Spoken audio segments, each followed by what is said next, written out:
Hey guys! Welcome back to the vlog. This is Ina and for today's video, ang daming ganap ng ating Don Bell.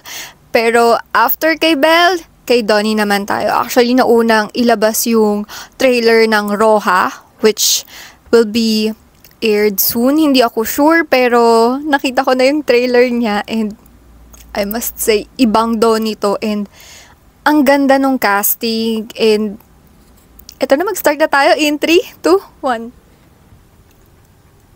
Alam nyo yung hindi tinitipid yung mga series ngayon. Like, may depth kong depth. Grabe, ang ganda san to.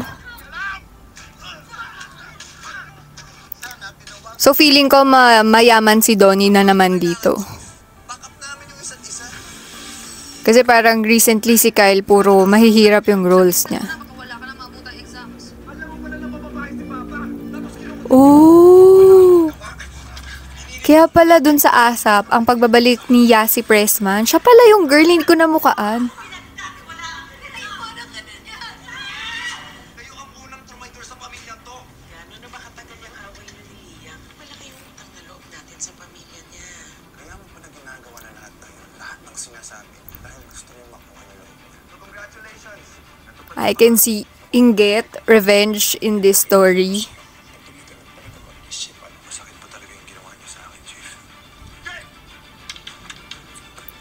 Nakalimutan ko na mag-Ernest pero Ernest yung PE ko dati. Charot. Kompleto na ang 200 guests ng La Playa Roja. Remember, walang papalpak. Ano to? Game ba to?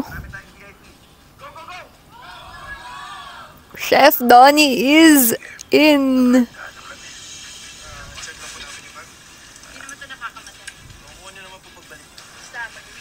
Bakit feeling ko inila-love team si Kyle kay Kai? Pero may chemistry kasi talaga sila eh. Hindi ko alam kung saan patungo tong storya na to, pero mostly more on revenge, kidnapping.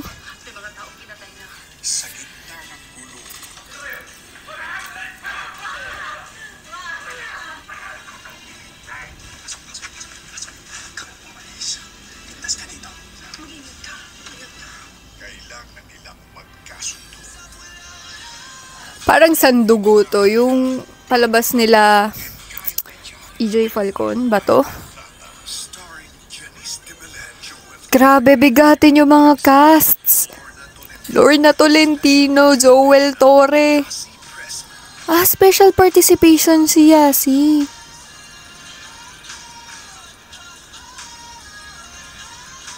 Grabe yung kilabot ko.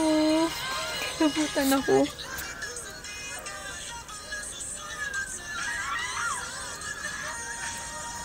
Grabe! Andoy Ranay na naman. Raymond Ocampo. Sila yung mga naririnig kong... Actually, si Sir Raymond, Direct Raymond is... I think sa Wildflower o Los Bastardos siya naging director ni Joseph. So, I'm sure maganda to. Actually, lahat naman ng directors talaga. Magagaling. Ang galing nila mag-execute.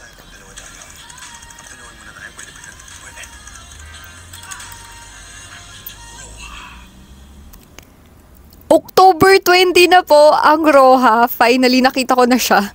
Akala ko soon yung starting niya. Pero this coming October 20 na. So, oh my gosh, in a few weeks na lang, magsa-start na yung Roja. And guys, excited na ako sa pagbabalik telebisyon ni Donnie Pangilinan. And also, galing talaga ng casting. Wala na akong masabi kasi hindi pa naman nagsa-start, trailer pa lang yun. Hindi naman ako asyomera kung ano yung mangyayari. Pero feeling ko mamamatay si Yasi kasi special participation lang siya. So, baka siya yung magiging punot dulo ng mga gera-gera dito.